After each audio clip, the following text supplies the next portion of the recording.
She seemed to be leading a fairy tale life with her husband and young son, but was actually struggling with the high price of fame. Stunning her fans in the music world, Shania walked away from it all. By 2008, her marriage collapsed. Her confidence was shattered, and Shania lost her ability to perform. In her new docuseries on OWN, Why Not? With Shania Twain, cameras follow Shania's quest to find herself and her voice again. Before I go any further into the journey, I need to get to the bottom of what's going on with my voice physically. So we're going to Nashville to once and for all clarify if there's anything wrong. I'm fairly confident that there isn't anything wrong with my vocal cords, but I want to make sure. And say, mommy. Things look great. Things just seem to be a little tight down there, okay? It's called dysphonia, where the muscles just squeeze the voice box. If you were to have nodules or polyps or something like that, they would be in this area right in here.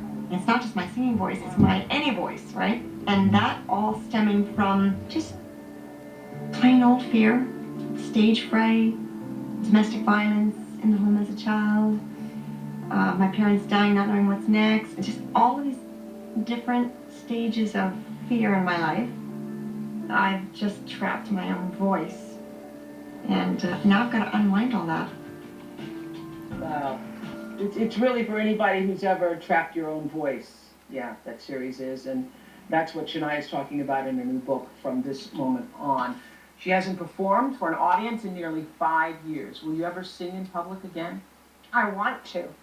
And that's the whole point of doing this. I really can't imagine not singing again. What happened to that woman?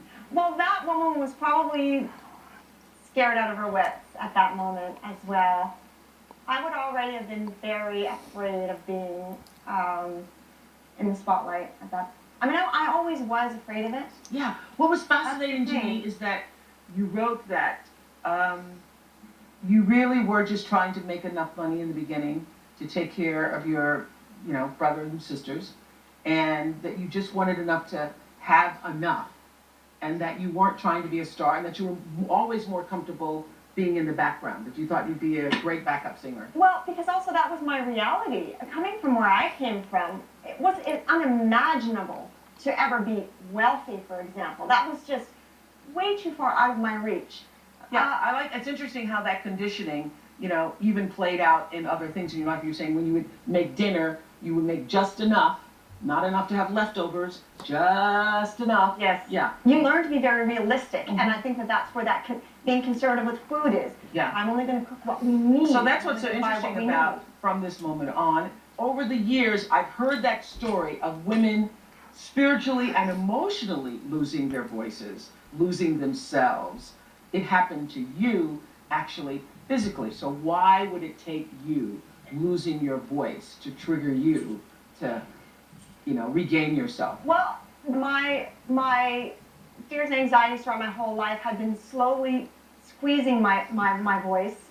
I was losing it slowly and progressively. What happened is when my marriage fell apart, that particular crisis was almost the straw that broke the camel's back of something that had already been building. Yeah. It was the turning point. It was the little bit of extra weight that I could not handle, and so it broke it all open, and so was very necessary. Yeah, yeah. Absolutely necessary. I love the term broken open.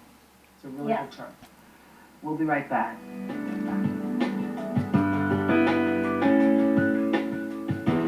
Coming up. You are telling this person your problems. Exactly. And they are with your husband.